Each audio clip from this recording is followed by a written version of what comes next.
And I'm Chiz Jism. I'm Chiz Jism. I'm just Chiz Jism. I'm Chiz Jism. I'm just Chiz Jism. I'm Chiz Jism. All right. I'm just Chiz Jism. I'm Chiz Jism. I'm just Chiz Jism. AKA Steve Creed. Yahweh! Ciao, Cross Monkeys. We're done with that other intro.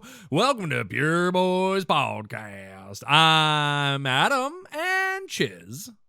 And I'm God's favorite son, Steve Creep. Steve! And I'd like to say thank you. Thank you. Namaste. Namaste. Hey, namaste in your lane, pal. Are there other religions out there with movies? Ooh, other religion. Well, I guess like any Jesus movie is technically a Jewish movie. Ugh. Well, Jesus was a Jew. Don't try to tell me he wasn't a Jew. He was a Jew's frick. It was a Jewish man. He was Jewish. Yeah. Yeah. He was on the side of the Jewish people for a bit. Yeah, I think so, for a little bit, up until they murdered him. Yeah, right until they murdered him, too. Like, why have you forsaken me right before he died? Right. Jews, why have you forsaken me, is what Jesus said. But they thought he was saying, my God, but he's actually saying Jews. Yeah, he wanted some orange juice. I'm thirsting up here. My lungs are collapsing. Give me some orange juice. Could you imagine a world without juice? Oh, my God. I couldn't. The healthy alternative to pop. Just kidding. It's even worse for you than pop. Just sitting in the desert, juiceless, like a real Martin? bitch. Oh, I love the idea. I don't know about you, but when I was a kid, I was like, oh, no, it's okay. Like, my family was like, it's okay to drink juice. Juice is good for you. And I'm like, there's no way that's true. This doesn't taste like an apple. So how could you tell me there's apples in this? Yeah, it's all of the bad things about juice put into concentrated form and sucked down your gut. Not from concentrate, though. Not from concentrate, from concentrate. Exactly, yes. From concentrate, we return to concentrate. What is from concentrate? How the fartin' would I know? I'm not a juice man. I'm not Jay the Juice Man. I don't know what juice is made out of other than sugar.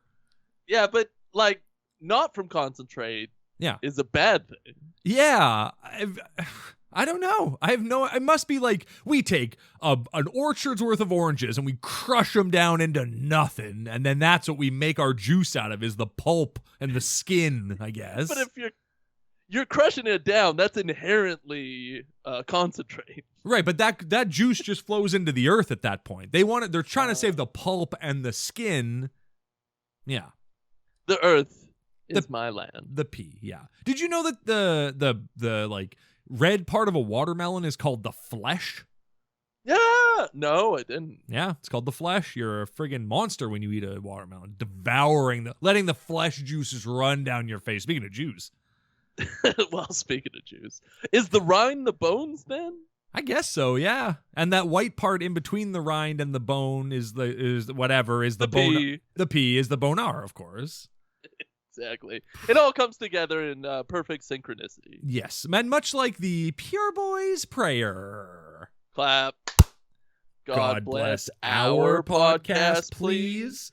God bless all podcasts, please. We love you, please. And God, please help me change the world. Amen. Man. Or a woman. Hey, Steve Creep, after the absolute delight that was the Rip to the Tits Easter Spectacular Passion of the Christ last week, how do you follow up a movie like that? I mean, if you've seen the title of the episode, you know how we follow it up, but just let's pretend that someone walked into the room and doesn't know what you're listening to. Why do you follow up a horrific, brutal experience like the Passion of the Christ? Well, the first thing that comes to mind is a nice, crisp, beautifully smooth lemon sorbet. Sure. Hey, you know what? If you can't make a lemon sorbet, just fake it till you bake it. Exactly. Fake it till you bake it. That's copyright Pure Boys. Nobody else can have it except for there's a bunch of media out there named Fake It or You Bake It. Only two. Did you just change the name of it? Fake it or you bake it. Fake it or you bake it, pal. That's a legal loophole. I mean, that's the show. That's the show. Yeah. You have to fake an orgasm or you have to bake something. Where spy meets pie. Ooh. I don't know what the spy thing is anymore, though. I thought we figured it out. I thought they bake in the dark and then there's someone going around sabotaging things or something like that. Yeah, at the end of the 15-second commercial that we put out for Fake It or You Bake It, there's a man in the dark saying, "You bake in the dark." That's how they know. Yeah, that's how you know. Yeah. We'll get like Alton Brown to do it or something like that. You bake in the dark. Alton's the man. Yeah, he's religious as frick. Is he? Oh, yeah, he's super. He carries a Bible with him everywhere he goes. I watched an interview with him where he said that. He's like, I carry a Bible with me everywhere I go. And I was like, amen, brother. Hallelujah. If Evan Almighty can have a dog brutally attack a crotch, we can say whatever we want. PG. It's PG. Yeah. Mm-hmm. What does that sound for? I don't know. Pig guts. I think we already solved the pig thing on the show. I mean, we already know what the P is. The U. Of course, yeah. The P, the G, the end. Do you remember what the P, the U stands for? The Pure Boys. yeah, that's right. I couldn't connect the word, and I forgot what it stood for at its base. I don't think Oh, yeah, here we go. I got it. The P, the U. That's it. No, I wanted to hear the whole thing. That's why I did this. No. I thought you were saying wrap it up. No. Wrap this opposite. up. I shouldn't have done anything. You shouldn't have. Do you have the Castellano version? Yes. I do. Yes, I do. And it is playing right now. Playing what did we call that? Spring training. That's what we called it. There we go. Yes. Here we go. I made a comment earlier tonight that I guess went out over the air that I am deeply ashamed of. If I have hurt anyone out there, I can't tell you how much I say from the bottom of my heart. I'm so very, very sorry. I pride myself and think of myself as a man of faith, as there's a drive in a deep left field by Castellanos. It will be a home run. Play ball! Great. Groovy stuff, baby. Well, the official regular season of the MLB has started with new, faster rules. So get out there and support your local baseball team. Yeah, we're watching Evan Almighty from 2007 this week. Play ball! What are the new rules? Hey, give us hey, here's something. Let's get into a new segment. What's in the baseball news? And now listen to the beat. Well, the new rules are thusly. What? There is a pitch clock. 15 seconds when there's nobody on base, 20 seconds when there are people on base. And this kind of speeds up the game. If the pitch isn't thrown by the end of the timer, then you get a ball.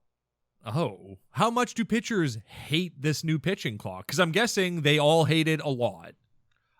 Everybody loves it because it's transformed 3 to 4 hour games into 2.5 hour games. So they get to go home earlier and not work as much. So everybody loves it. They don't work much at all. They're baseball players. After golfers, they're the laziest athletes.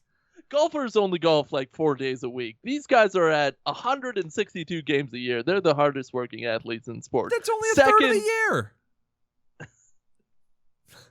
Well, you got preseason, you got playoffs to add to that too. So, I mean, I'm not going to get into a whole argument about how hardworking baseball players are. Yeah, because it's baseless. There's nothing to it. They're not hardworking. They're fat, dumpy idiots. They come in all shapes and sizes, and I think that's a part of the beauty of the sport. Now, rule 2. Sure. Oh, there's more. I kind of knew about the pitch clock. I didn't know what else you got. The bases are bigger, which technically means that the bases are closer together. What? It also avoids collisions at first base. So the bases are bigger. Are they like comically bigger? Like, are they noticeably bigger when you see them on TV? No, not when you see them on TV. They aren't like big pads, like 8-foot pads or anything. Like, now, that would be fun. I was picturing like a mattress-sized base now. Yeah. Well, maybe the Savannah Bananas will pick that up, and they will adopt that sort of situation. What is a Savannah banana? And is it coming down the stairs? Yes, it's coming down the stairs in doubles. They're twins. Of course, they're chasing teddy bears. Mm-hmm. The Savannah Bananas. A lot of baseball information up top, but it is the start of the season, so I will allow it. They're like the Harlem Globetrotters of baseball. They do funny tricks and cool spins and whatnot. Do they pretend to throw buckets of water on the crowd, but then it's just confetti? It's an outdoor game, so the confetti would just like ruin the local ecosystem. Yeah, it would kill the birds for sure. So they do it. So they throw water on the crowd instead. They hose them down like they're new prisoners getting delicing treatment. Yeah, you think you're gonna watch a baseball game, but you're basically getting deloused. You show up wearing your nicest clothing because it's on a Sunday. You got to dress nice, and then you just get hosed down by Jose Canseco. But they spell it like Hosa or something. Yeah, Horse. Yeah, Horse Canseco. Now that's a twist. Third big rule. Oh, I thought we were done. No infield shifting. What does that mean? Well, left-handed hitters usually hit to the right, so they would just like put all the players on the right side of the bases, so they would just like be there as a wall catching all the balls. Pretty funny. And batting average went down and the game got boring, so they said no dice. You can't do that anymore. Oh, okay. Well, hey, baseball, these rules sound dumb and ineffective, especially the bigger bases one. I don't understand the purpose of that, but I'm not a baseball man. I'm a man of God. They aren't dumb, and they have been statistically effective so far. Well, nobody likes them, and everybody hates MLB now. No, it's faster, stronger, better, happier, whatever the horny thing is in Evan Almighty. I love that your the selling point for the faster game was like they took a 3-hour game and turned it into a 2.5-hour game. And I'm like, well, that's not really that much of an improvement. They might as well just take the 9th inning off of it, and you could have accomplished the same thing.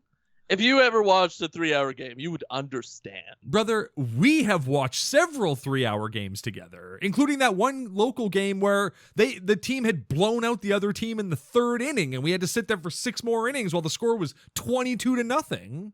Yeah, live games are different, though, because that True. just washes over you like butter. Well, I'd watch a live game for 10 hours. I think Abo had a little trouble watching that game. I'd eat a peach for hours, me too. We should have had him on the pod. We should, but we never will. No. Because he works during this time, so we can't make it work. Sorry. I know. Nerd. Friggin' nerd. Well, anyway, let's get to everyone's favorite segment, and that is, of course, What's in the News? What do you got for us this week, Steve? Well, is it funnier if I give you an actual piece of news or talk about my big dump this morning? Well, that's your big dump isn't really news. It's not news. No, here's the thing. It is news, but it's not like capital N news. It's not in the newspaper. It's not on the news blogs, right? So I think, why don't you tell us news, and then after the segment, we can talk about your big dump. All right. Summer McIntosh sets another world record for swimming trials. This is in the 400-meter individual medley. Oh, what? Say it again. You just commit. It's whatever. I want to talk about my dump. Well, I still have to share my Huey Lewis news. Okay, so this human being that swims on a regular basis over and over again. Sure, okay, over and over again. Did so against other people that were swimming at the same time. Wow. And they did it faster than anybody's ever done it in the history of recorded swimming. What is there? Did what? 400-meter individual medley. Oh, medley. So that means a little bit of breaststroking. That means a little bit of backstroking. That means a little bit of Monica. Right, of course. A little bit of Erica by my side. Yeah, all you need. Yeah. Sandra in the sun. Mary all night long. A little bit of Jessica, here I am. A little bit of you makes me your man. Ah!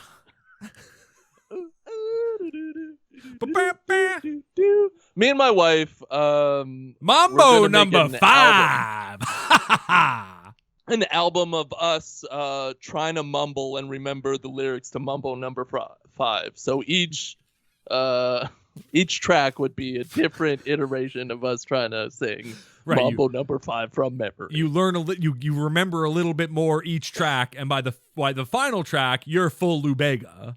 Hopefully, I mean that's the dream, but who knows if you're going to get to full Lou Bega by the end. True. I mean, and here's the thing. Germany's own Lou Bega. Let's not forget that. He's a German superstar. Yeah, he's German, and he's here to stay. Yeah, jump up and down and move it all around. Why did he do our Haitian New Year's Eve in 2011? Lou Bega did our Haitian New Year's Eve in 2011? Yeah. I don't know. Money, I guess. Probably money, if I had to tell you. Yeah. But, get those Germans out of there for that celebration. True enough. It's New Year's, right? It's not the most patriotic of celebrations. Thank you for your service, New Year. To the troops that signed up to kill overseas for us. Oh, can't wait. So proud of them. Thanks for all your murder. We love you. Proud. Mm-hmm. Hey, you want to hear my news? Yes. So, you might remember a little thing called the Vietnam War. Yeah. Did you know that Huey Lewis went to the Vietnam War? Did you know that? I didn't know that. For fun? No, he was a rock and roller and he had to go to Vietnam. But he did spend his entire 2 months there in a holding unit at the Saigon airport, and then he served the rest of his 2-year stint in South Korea. So, kind of stolen valor, but also, I mean, he was there, so technically he is a hero. So, did he have to pay somebody off to be in that holding cell? No, he was I guess. Yeah, he showed up and he punched his commanding officer in the face and was like, put me in jail for 2 months. And they went, you got it. I think a commanding officer would love that. You gotta kiss your commanding officer to get in the holding cell. That's true, yeah. You gotta really force it on him and try to force tongue down his throat. Yeah, I'm forcing tongue, everyone. You gotta have witnesses. And... Yeah, it's a battle of wits. Who's stronger, you or your commanding officer? You got your hands on the back of his head and you're pulling him in as hard as you can. Obviously, it's a he. Yeah, getting off the front lines is a battle of wills and a battle of minds. Hey, you had me at getting off. And that's what's in the news. Someday I'll find me a woman. That was a long tail on that one. Yeah, a little bit of a tail. You just spice things up. Yeah, you got to make it different. Yeah, well, I found the song "It's All Right" by Huey Lewis in the newest, and it's just some acapella bullshit. And I was like, well, this is rife for theme songs.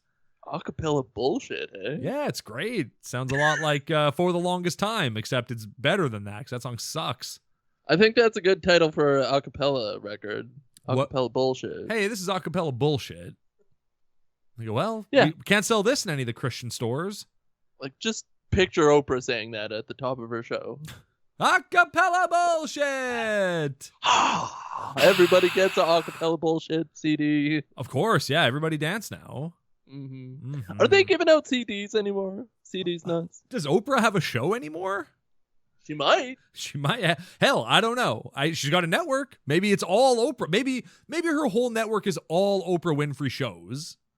That's what I would do. That's what's making the money. I would put a studio in my basement and just make Oprah for myself. Brother, I was Oprah. You're describing Frank D'Angelo's life for a period of time. Did he do an Oprah? I mean, I think we've talked about this before, but he bought an hour of paid advertising time on a local TV station in Hamilton, and then he ran a talk show during that hour, his own talk show that he would make, and then the commercials during the talk show were for his movies and his CDs and all of his beer and pop and all of his projects, all the stuff that he does. So he would just have a talk show and then advertise his own stuff on there. He was getting high on his own supply. That's a great business model. It was. Get high on your own supply and distribute it aggressively. Bai Ling was a guest on his show. Can you believe that? Who's that? Yeah, it's just some actress. Okay, I don't know. You don't know? I don't know. Did you know that? Hey, here's a bit of what's in the news for you. Did you know that the Rob That's what we've been doing the whole time. Rob DeBoer, the head of Frank D'Angelo's band, is the guy who created the Hamster Dance song? Did you know that? No, I didn't know that. You know the Hamster Dance, though. Yeah. Oh, yeah. Of course. Yeah. Yeah. So Rob DeBoer is the guy who made that, and he's just been living off those residuals, and like, good for him. That's awesome. Yeah, I wish I could do something like that. I don't have the nuts. People that are like, oh, to be a one-hit wonder, are you kidding me? You become a one-hit wonder, and you're set for life, brother. Yeah, and you don't have to deal with that celebrity bullcrap for like ever. Only once in a while. Yeah. I mean, like, Smash Mouth, they seem to not be, I mean, at least the lead singer is not responding to that well, but like, bro, just people are coming to your shows to hear All-Star. Sing All-Star and shut up. It's 3 minutes. But all that glitters is not gold. Well, that's true. And he's figured that out. Only shooting stars break the mold, though. We have just been quoting songs like crazy on this show, but that leads us to our next segment. Mold.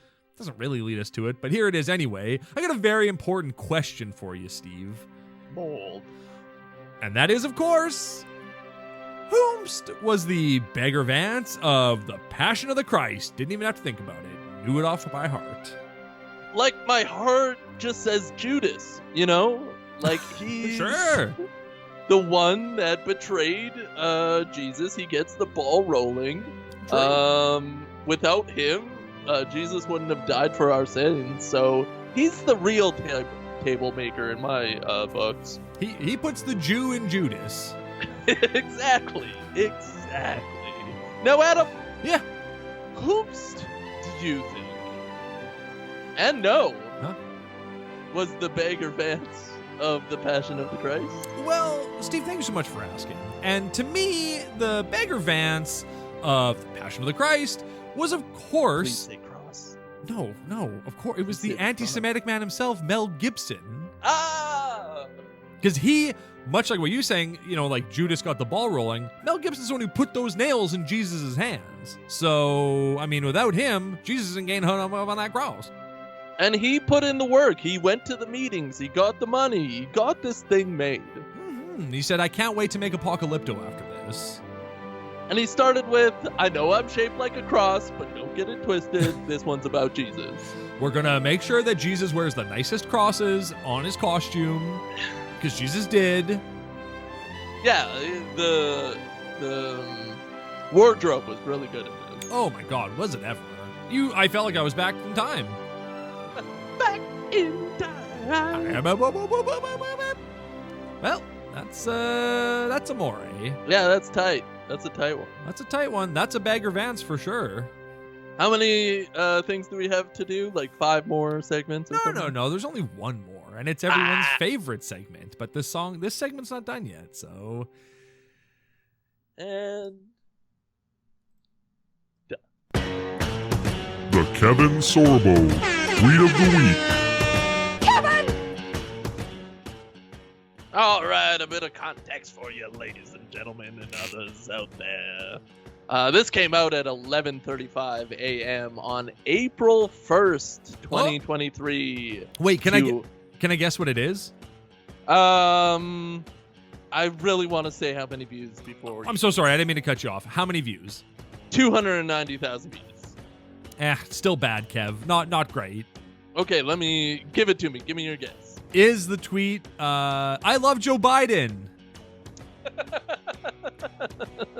The subtext definitely says that. Oh, I mean, the only reason I say that is because it came out April 1st. And that'd be a pretty good little April Fool's Day prank for old Kev. And right before noon, which we all know is the cutoff for legitimate April Fool's shows. Yeah, and he panicked. He was like, oh my God, I gotta get my Joe Biden tweet out before it ticks over to 12:01, or else everyone's gonna think I actually love Joe Biden. Well, first he panicked because he was like, oh my God, I gotta get this stool out of me. Yeah, and we'll get to your poop story as well. Don't worry.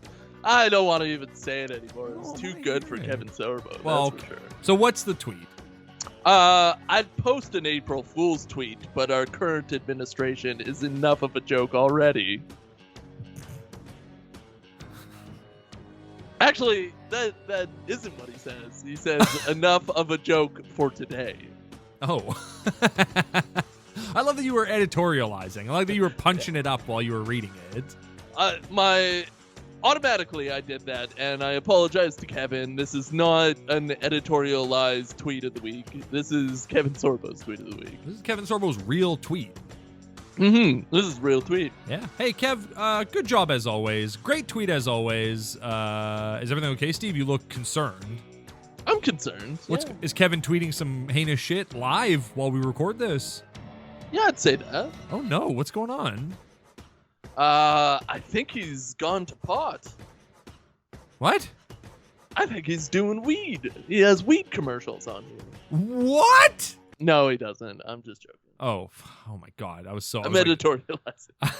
I was like, save that till next week. We can't get into Kevin Sorbo's pot arc. Oh my God. Yeah, we're like 40 minutes into this thing already. True enough. Is everything? Oh, we can cut this part out if everything's not okay. But is everything okay? Everything is okay. Yes. Oh, okay. You just looked. You looked very concerned, and that made me very concerned. I was like, oh, are the bombs finally falling? Great. Not legitimately, but I do have to do some hacking and some sleuthing after this. Oh, okay. Well, good luck to you. Rats off to you. Good luck to you. Hey, Chism, tell us about your poop. Oh man, I had a whoosh, like a big old steamer this morning, and it just felt great. And I've been manically uplifted by life since then. Wow, you've been chasing that high since this morning.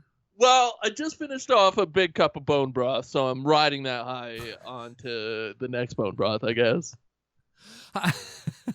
How much bone broth would you say you've drank in the course of like a swimming pool's worth of bone broth?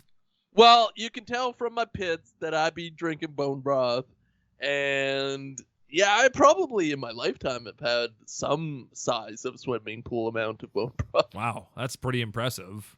Like maybe one of those like wave pools that like you swim against the current. Yeah. I know what you mean. Yeah, there's like the swimming training. Like if you wanted to compete and get a world record in the 400-meter swim, you would use one of these pools to compete and train. Like one of these autoerotic swimming pools where you can just do it by yourself. Right. You hold your breath underwater and you jerk off. Yeah. That doesn't sound bad. Sounds kind of good. I feel like it'd be like a different experience. Yeah, like I've never done it, and I want to do it now, and it's the only thing I can think about. Now that I think about it, I've never jerked off underwater. Like to be surrounded by Earth's goo while you're giving it goo. Yeah, you're gonna make a lake baby if you're not careful. I've always been told that you're gonna make a lake baby if you're not careful. When I'm pulled over by the cops, by my parents, the judge. Of course, yeah. When you're caught masturbating in a pool, yeah, of course.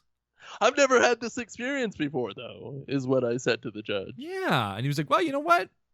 1 for the money and 2 for the show. Just let me go, dog." Hey, dog, just let me go. Let me bust in this pool. I did it for the experience. True. I've peed in plenty of water, but I've never busted a nut. That's interesting. Yeah, but pee isn't goo, you know? That's true. Pee is just squirt. Yeah, it's just squirt. Although water isn't goo either, but there's enough goo in there, enough plastic to make it gooey. I can think of a fluid that's goo, and it's called Thickwid, and it's delicious. Thickwid, get it in stores now. Yeah, it turns your eyes green or something. Yeah.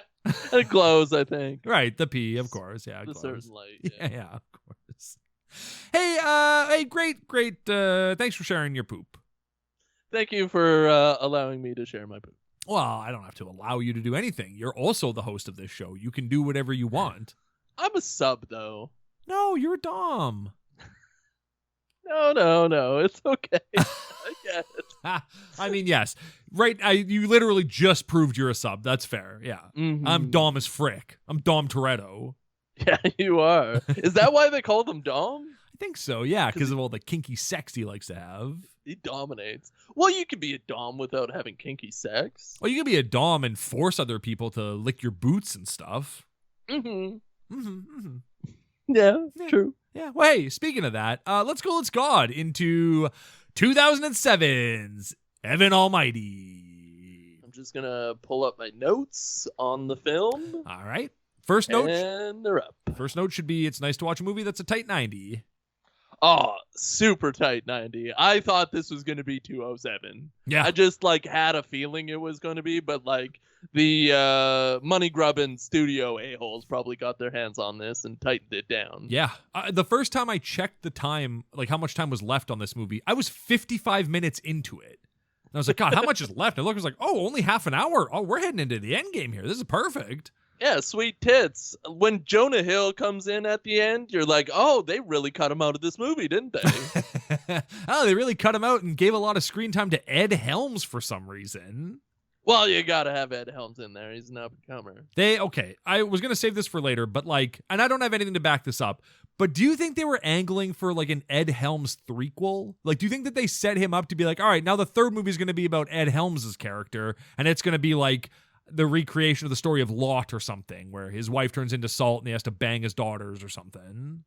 Absolutely. I didn't think of this during the film, but that's absolutely the case, because they tie in Steve Carell's old character from the original movie at the beginning, and I was like, oh, this is going to be terrible. And turns out it wasn't. It was a delight. Oh, we went different directions. I thought it was terrible, but... Really? The kids? The wife? Making a boat together? All the montages? This friggin' nag of a wife. No, I didn't like her. His nag of a wife was terrible. Lauren Graham is a beauty, but what a nag she is in this movie. And she's the one that brings up God first. She's all like, did you pray? Are you praying? Gonna pray. And then immediately she doesn't believe that he's talking to God or is very supportive in any way. Yeah, for real. Like, I was so excited at the start of this movie because they're talking about prayer before the opening credits are done.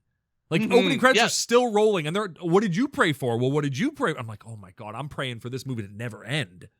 I'm praying so hard. And then we get a please later with Steve Carell's prayer.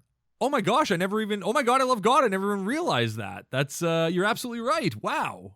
God, please help me change the world, which is what I think we should end the podcast on. God, please help me change the world. Us, maybe us? Yeah.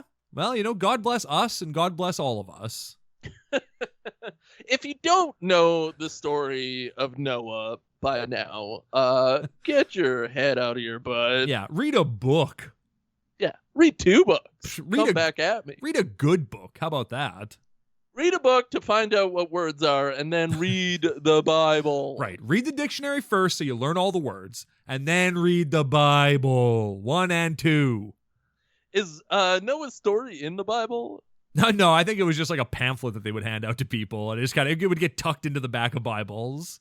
Well, it seems like one of those stories that's very connected to this religion, but like isn't actually in the Bible.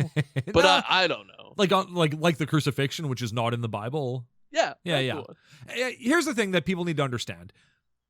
Noah is Old Testament, right? And that's the only true book of the Bible. The New Testament is a fiction. That all the Jesus stuff, that stuff's all made up. Jesus isn't real. None of that stuff's real.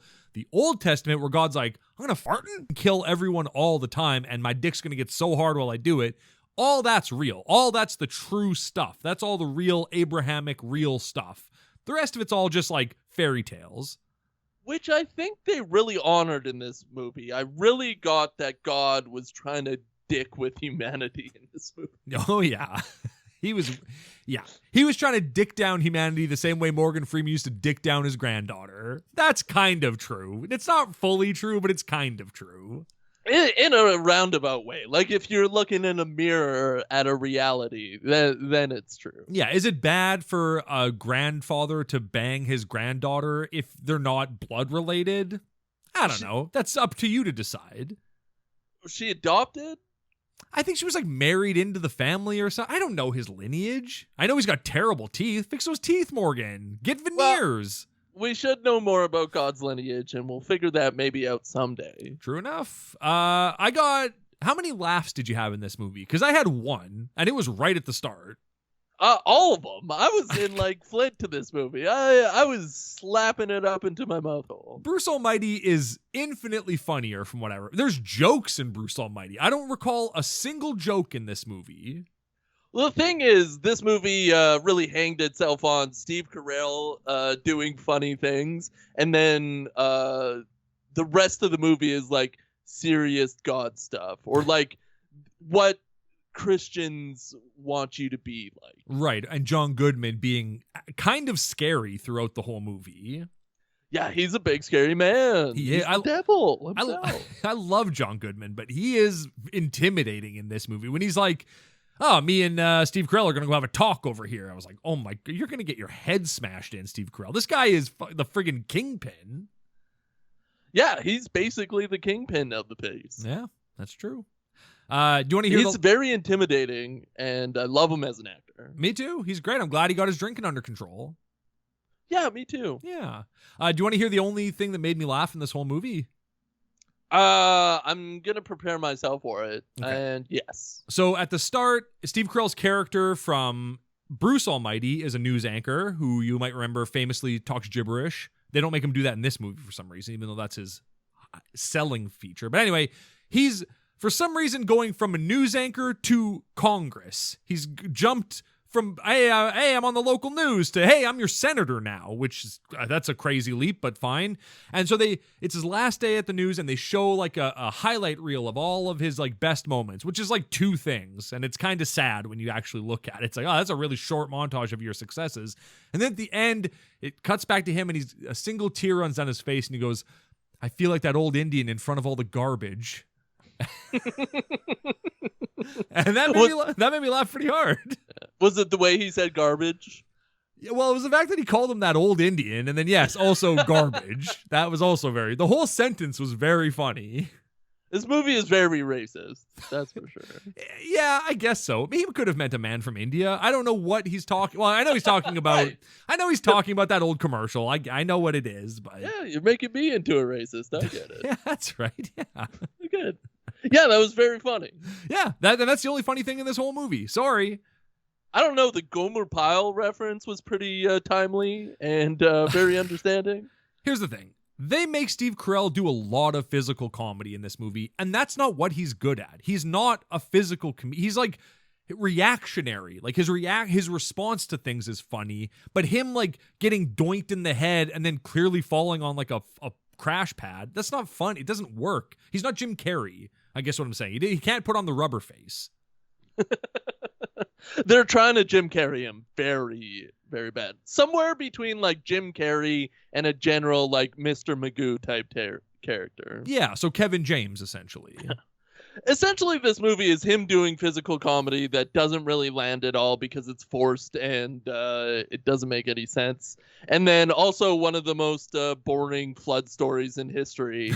And then a bunch of montages. And that's the movie, baby. Yeah. Yeah, pretty much. Yeah. Although, I mean, I love how they're like, the animals are going to help us build the ark. And then when you see the montage, it's mostly the baboons that help them build the ark. Like, sure, an elephant lifts a thing up and a crow grabs a nail off the ground, but the baboons do all of the other work. They're the ones hammering nails and passing out lemonade and doing all kinds of stuff.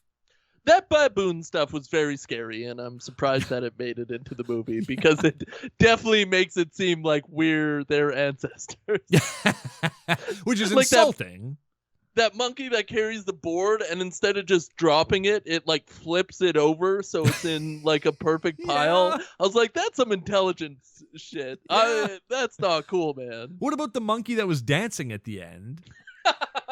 Well, it did a handstand. I don't know if that's dancing to me. Well, there was the one that was just like dancing. Then there was the one that did the handstand, but there was one that was just like kind of salsaing, and I'm like, this doesn't look CGI. Certainly not 2007 CGI. Is that monkey really dancing with its raw ass hanging out? I think so. Damn. And I also think that this, because of the animals, was probably a nightmare to film. Yeah, oh, definitely. I mean, certainly the CGI animals, like, ruined this movie. The budget for this movie, before everything else, before, like, advertisements, was $175 million. Oh, jeez. Do you want to know how much money this movie made at the box office? $100 million. $174 million. They probably kept it that low so they could like write it off or something. I don't, but either way, it forced them to cancel the Ed Helms, Lot Almighty or whatever the hell they would call the third one. Yeah, I want to talk to Ed Helms and see what that movie was. I want to talk to Ed Helms and tell him, don't make stuff anymore. I don't want to see you in stuff. I don't think you're funny. I don't really like you. I don't know. We don't need you. Yeah, even as like a co-anchor on the Daily Show, it still didn't really jive with me. We already have Stephen Colbert. Yes, and we got him good, and he likes the Lord of the Rings, so we love him. And also, you were in the 3 Hangover movies. Why do you even have to work anymore? Those movies made a billy. They're so successful. Yeah, he got his nut, and he's using it. The problem is that he used it as a jumping off point to get more nut. That's true, and he shouldn't have. He should have just been happy with the nut he had. Exactly. But that's a lesson to all you out there. Be happy with the nut that you have and work towards improving that nut. That's right. Not making new nuts. Once you get that nut in your hand and go home. And what I'm really saying is, all those people out there with multiple families, stop doing it. Or have multiple families, whatever. Live your life, brother. We're not here to tell you what to do. Okay, so you're for more Dolby and more for people having multiple families. I'm all about more. More. How do you like me? Hey, I got a question for you, Steve. While you drink your bone broth. Are you on that fen-fen? Oh, okay, all right. What do you think Wanda Sykes meant when she said that in the movie? She said that in this movie? Are you on the fen-fen? Well, I'm pretty sure it's short for fentanyl. I mean, I think so, but like, I hope he's not on that fen-fen because he's gonna die.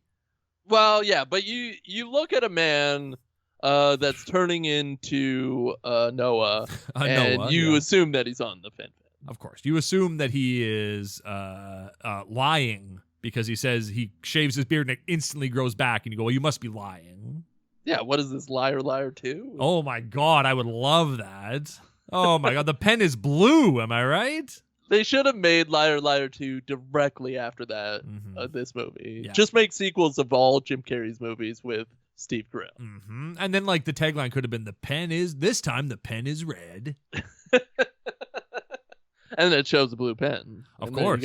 And then now it's like Steve Carell plays a guy who can only lie.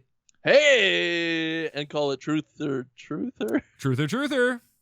That sounds bad. Yeah, it does sound like a guy who becomes a flat earther or something like that. Yeah, owns a podcast or something. It's mostly just people yelling, lock her up. That's mostly what the movie is. It's Steve Carell, and he hates Hillary Clinton, and he's a truther. Are you surprised that Donald Trump didn't make like a short film that like showed Hillary Clinton getting arrested? I don't know. I'm surprised he didn't. Yeah, that would have been neat.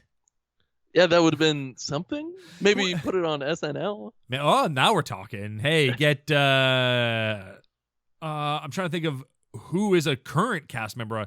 Oh, probably Kenan Thompson. He's probably still on that show. You want him to play the Clinton? Oh, yeah, sure. I was seeing more of a Danny Trejo playing Hillary Clinton. Oh, that'd be interesting, but he's not on SNL. Yeah, he's not. Or is he? I honestly have not watched SNL in years. I don't know who the current crop of people are. I'm assuming the guy I mentioned earlier, Knucklepuck, but yeah, I don't know for sure. Well, send us a voice message at speakpipe.com/peerboys and let us know who is on SNL right now. Please. Oh, my God. Thank you. I love my God. That's a good jumping off point for a voice message. I'm giving you guys gold, and we're getting not gold back. What did you think of the nag wife who just wouldn't believe Evan when he was like, look, honey, all this crazy shit's happening. And she was like, I'm leaving. I'm taking the kids and we're going to my mother's house. I feel like it is a stab in the back of a man working very hard to build a beautiful boat that you should be able to look out your window and go, holy crap, my sons and my man are making this big boat. I should be horny right now. I mean, she's like in her mid-30s. She's ripe. Yeah, her womb is fertile, clearly. She busted out 3 kids out of that thing. Like, how is she even leaving the bedroom right now? Right? Her eggs are drying up. You got to get them strike while the iron's hot, while there's still some eggs left in that thing. maybe that's the source of her anger, is that her eggs are not being fertilized enough because he's focused on this boat. You're too busy building this boat. I need you to fertilize my eggs, Evan. Please, Evan Almighty, bust nuts in me. And those were all the scenes with Jonah Hill too. So Jonah Hill was there when she's explaining this, and they cut all that out, which is good explanation of her deeds. Oh yeah, they cut out all the Jonah Hill stuff, but they kept in his other aide, who just is the worst. Like I don't like that actor. I don't know what his name is. I don't know who he is, but he's just the worst. Anytime I see him and stuff, I'm like, I already know what kind of smarmy douchebag this guy's gonna play, and I'm not here for it. I love him. He's great in all those mockumentaries. All right. Oh yeah, he is the guy from like Waiting for Guffman and all that. He does take a lot of these like crap roles, and they're terrible. But I think he's genuinely a funny person. You know what? I want to walk back a bit of what I said, because I forgot that he is a big part of like Waiting for Guffman. Yeah, Best in Show. Yeah, yeah. He's great. He actually, I'm with you. He's good in those, but he does take a lot of crap roles, and that's what I had him pegged as in my head. You gotta make money. Yeah, and you know what? You gotta be willing to admit when you're wrong. And this time, I was wrong. Yes, and I praise you for that. Thank you. I don't know. He builds an ark, huh? Yeah, I think it's beautiful. I'm sure. It's big. It's really expensive wood. Yeah, it's gopher wood. Well, 1-800-GOPHER wood. Mm-hmm. Funny. Thank you, That Morgan. was my biggest laugh. Was the realization that it was go for wood. Yeah, like I was just sitting there. I paused it. I was like, go for the gopher wood. Does it really say that in the Bible, gopher wood? Yeah, That's it does. Fricked. I can read you exactly. I'll read you the exact quote. Genesis 6:14, make thee an ark of gopher wood. Damn, Noah's at the start. Genesis. He's in the Genesis book. That's crazy. That's right at the start. Yeah. That's right at the start. Yeah. Well, make an ark of gopher wood. Room shalt thou make in the ark, and shalt pitch it within without with pitch. What the fartin' does that mean? That's some like Da Vinci Code level stuff. That's like the fact that those connect is just mind blowing. Yeah, absolutely. The fact that Tom Hanks, who produced this movie, didn't sit down and go like, hey, wait a minute. What? I'm doing more of a Ron Howard impression. I'm sorry. I don't know. I don't even know how to do a Tom Hanks impression, but he's just got to figure out what the pitch is. Yeah, more American. It's him looking at the bill of sale and going, go for wood. Go for wood. This angel's pointing at this thing and it says go for wood. Yeah, he gathers his whole family around and they have a big laugh. Just like Sunday should be. Yeah, just like Evan Baxter's family. You want to know what this movie taught me? Is every human person above 18 should have a study. A study? Yeah, of like what? a study. Oh, like a room. Yeah. Oh, okay. Yeah, that's neat. Yeah, like a place to sit at a desk and really collect their thoughts. Yeah, and maybe submerge that room underwater so you can bust in there. Oh man, imagine being in a heated library underwater, busting a nut. Oh my God, that's a dream come true. That's Evan Almighty. I don't know what it is about being underwater, submerged, totally submerged. Yeah, and just cranking it until completion. It just sounds so like cozy. It just sounds like home. It's like returning to the womb. Yeah. Yeah. Hey, builds that ark, huh? Builds the whole thing. Builds the whole thing, wood and all. Yeah. I like how this movie tries to prove that 3 people could build an ark. Well, 4 people and a bunch of baboons, please. Right. I mean, three children, a grown man wearing a robe, and one elephant, a giraffe, a crow, and about 45 baboons. That's all the animals. Like, they digitally add all the animals, but that's all they should have shown. I mean, so let's jump to the end here real quick. But like the flood that happens is not like the world getting destroyed. It's that like a dam bursts and floods this area where he lives. And then, like, because John Goodman cuts corners, he's a bad politician, blah, blah, blah, blah, blah, whatever. So it just floods, like, a little local area and destroys, like, a town. But Evan saves all the people there, so that's nice. But if that's the case, why were there, like, panda bears on the Ark? Like, why were there exotic animals getting on the Ark at the time? All the local fauna I get, but why? Why were giraffes getting on the Ark? I was waiting the whole movie for some kind of like dumb line about a zoo. Yeah. That like emptied or something to like. Literally what I have written down. Yeah. Yeah. To explain why there's a panda bear there. Yeah. This is Washington, D.C. Yeah, and it flooded and lots of people died. Lots. Why didn't they give a death count at the end of this movie? That would have been fun. All the people on that bridge, they got to get splashed. Yeah, Evan might have saved the 100 assholes from his community, but all of the people in Washington drowned. It was horrible. It was the worst day in Washington history. Even this was there January 6th. Like the Ark is heading towards a bridge at one point, and Evan asks for help from God, so he produces 100-foot wave. Like, that's going to hit that bridge and kill everybody on that bridge anyway. Yeah, and then just nudges them on. Now you got to go to the Capitol building. There's no way there's not, like, tens of thousands of dead people after the end of this dam breakage. Oh, yeah. People would be furious. People would hate Evan. They would hate him. They would hate John Goodman, but they would hate Evan, and they'd be like, why didn't you save more people? Like, when John Goodman says, you did this to spite my bill, would be a very good explanation for what Evan just did in the real world. You built this thing, and then you blew up the dam.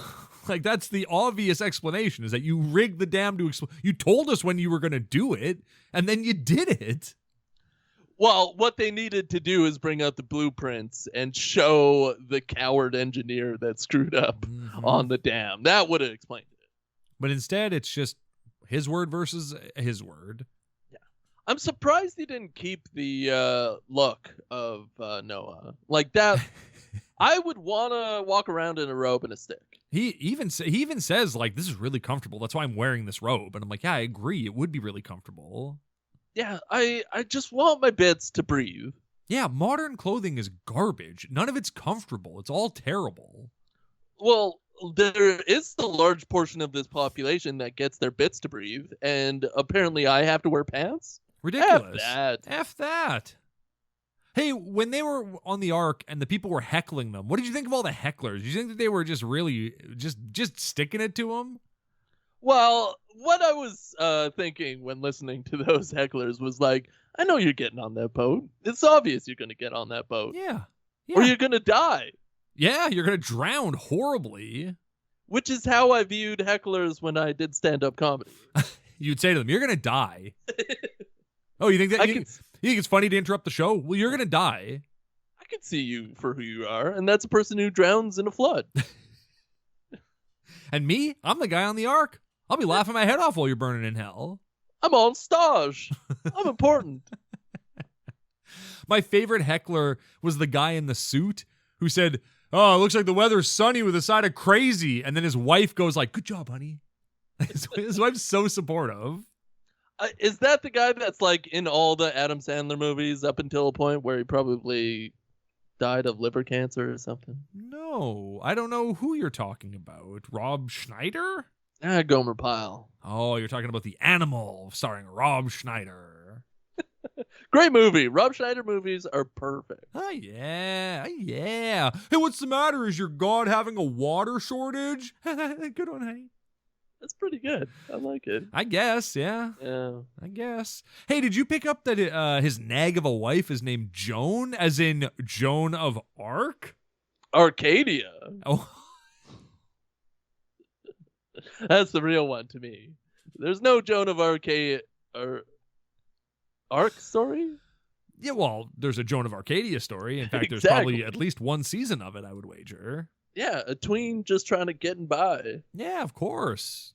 Does she go to war with the English in that show? Joan of Arcadia? I believe so. Yeah, I think she does. I'm pretty sure she goes to war with the English. Yeah, that's kind of what it leads up to, is her assassinating the queen. That would have been legit good. I would have definitely watched that show. Look, here's the thing. Television sucks. Most media sucks because it's all safe and boring. Just make a show where a teen girl gets visited by God and is told she has to kill the queen, and then she does. Just let her do it. That would have been a great BBC show, like 6 episodes a season, 3 seasons. Yeah. At the end, the wife of all England is dead, the queen. And now you say this is on BBC, but which BBC channel are you talking about? BBC One. Oh, okay, that's a good one, yeah? Yeah, that's the best one. Is there BBC and then BBC One and then BBC Two, BBC Three, BBC Four? Well, there's definitely BBC 5, BBC 6, BBC 7, 7, and then BBC Heaven. probably BBC Heaven, and then potentially BBC Peace. I'm not sure about that one, but potentially. Yeah, I think he says something else. Yep, you bet. Hey, here's an annoying thing at the end of the movie when God is like, well, how do you make the world a better place? Acts of random kindness. Look, A-R-K, ARK, acts of random kindness, right? Okay, so I was making notes at this point of the movie, and I heard God say that as one of his last lines, a random act of kindness, and then I heard an act of random angel kindness, chime. an act of random kindness. Whatever. Right? I heard the chime, and I was looking at my phone, so I don't know what the chime meant, but I'm assuming his act of random... Yeah, correct. Act of random kindness was increasing the size of the woman's breasts. Yes. Is that what happens? He rang a bell, and Lauren Graham went boing. Yeah. And she was like, oh, yeah. And she was I've always wanted huge tits. Like, my back is killing me. God, what have you done? That'd be so funny to put in a movie, God giving a woman bigger tits, and then instantly she talks about her bad back. She herniates a disc in her T1. Oh, no, Yeah. God. Oh, my disc has gone to the left. Oh, no. Can you fix that, God? He's like, nah, I can only make your breasts bigger. I can't fix your bulged disc. That's a you problem. But God, you did this to me. You gave me these big yabos, and now my back is all thrown out. And that's how the body works.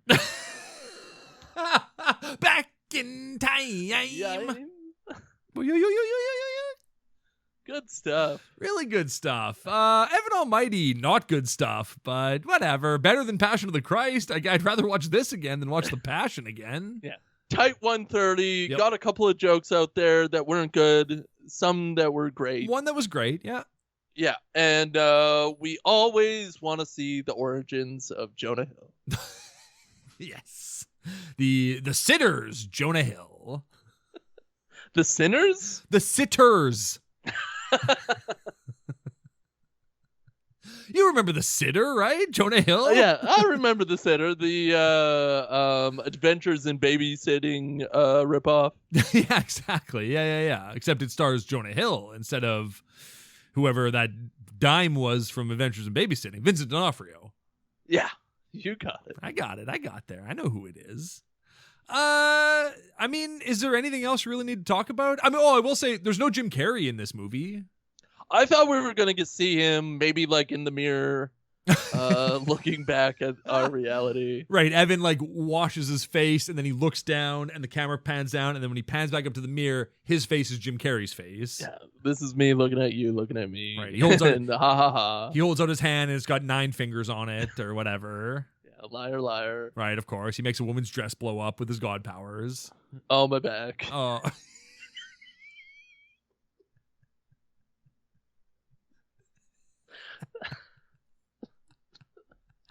I would love it if in Bruce Almighty, when he blows that woman's dress up, if she would have just gone, this is the worst day of my life. I'm forever changed. Oh, God, everyone saw my bits and my huge breasts. Oh, no. Oh, my God. Oh, What a God. Heaven Almighty. Yeah. Oh, my. Hey, how funny was it when God was doing the Pledge of Allegiance and he was like, one nation under me. Get it? Yeah, that was my favorite joke. My favorite joke is that they put the entire Pledge of Allegiance in the movie. You gotta. Congress? I stood up, I put my hand over my fart, and I said it all along with them. This is our fart to yours, everyone. Watch this movie. No, I don't co-sign on that. For God's sake. Watch Bruce Almighty. Watch Liar Liar. That's better than both of these, I think. Watch the 9 movie clips that are on YouTube of this movie, and you'll be forever changed. Are there clips of this movie? What clips? Wanda Sykes? Is it Wanda Sykes talking to the television? I think it's just like moments in the film. Just random moments, like when he's got a beard and he's got long hair. The arc. Right. Yeah, the arc, the P, of course. The U, of course. Hey, we gotta talk about the credits. Oh my God, yeah, I've totally forgot about the credits. Yeah, hey, you want to talk about the credits? Okay, so maybe this is a bad movie. But yes, it is. The credits. Oh my God, this is not like a last-ditch effort to get more viewers or anything. No, this wasn't a last-ditch effort to insert fun into this bad movie. That's for sure. Definitely not. The people on this film didn't change a wisp of it after the final edit. No, definitely not. So what happens during the credits? Dancing. Crew dancing. Yeah, much like a Shrek movie, this movie ends with dancing. Yeah, they just took a bunch of scenes and then made God like film a couple extra scenes of him singing, mashed them all together, and there you got your credits. But most importantly, what are they singing? What godly song could they be singing? Are they singing In the Bible by Morgan Wallen? I don't know. What are they singing? They're singing Everybody Dance Now by CNC Music Factory. Oh, thank you. Yeah. Everybody dance now. And that was like comedy back in 2007. That was like, oh, this is a joke. We'll put this in and people will laugh at this while they walk out of the movie theater. And they did. To the tune of $174 million. To the tune of a box office bomb. You know, but good for them. You know what we didn't mention, though, is that there is an 11th commandment now. Yes. The movie ends. It says the end. The dove flies by and takes a dump. And then we get a cut to God holding the 10 commandment tablets. And he goes, hey, motherfucker, there's an 11th commandment. And he flips it around and it says, do your kids, do the dance. and then everybody dance now. And the only one that took it seriously was our Pureflix man himself, R.A. Dickey. Who we hate. What's his name? I've forgotten his name. R.A. Dickey. Okay. Yeah, his initials are RAD. Knuckleballer himself, R.A. Dickey. Yeah, basketball superstar, R.A. Dickey.